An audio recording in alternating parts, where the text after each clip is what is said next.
Okay, so that's David. Little David the shepherd volunteers to go fight the giant.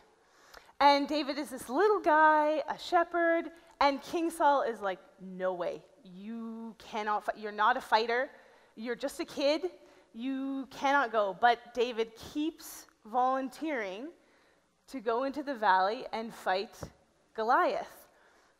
So this puts the king in a bit of an awkward position because he doesn't want to send him, but David is the only one who has volunteered. So finally he said, okay, you can go, but you gotta put some armor on at least. So they start decking out David in King Saul's armor. It's super huge, it's clanking around, and David says, no, I can't wear this.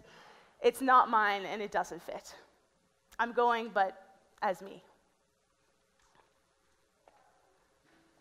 I wonder, when we're confronted with a giant, if we're tempted to believe that only the biggest and only the strongest and only the most powerful will be helpful.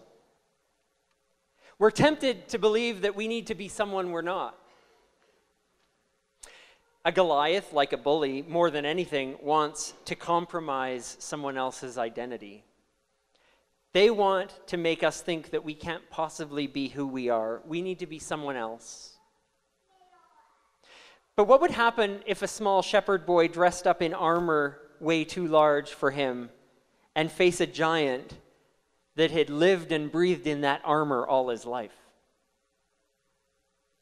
Who's happy to dictate the terms and the turf of this battle?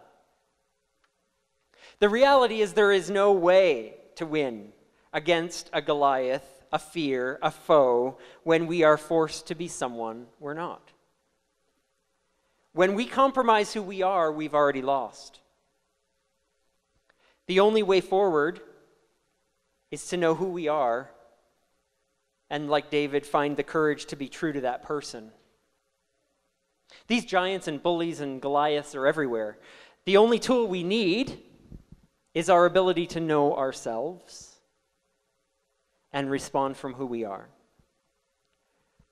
who we seek to be, and allow the inner strength and character to confront our giants in only the way we can, not the way people beside us or behind us can, but the way we can. There isn't a right way to defeat a giant.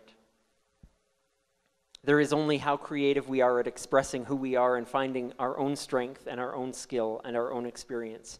The strength of simply standing.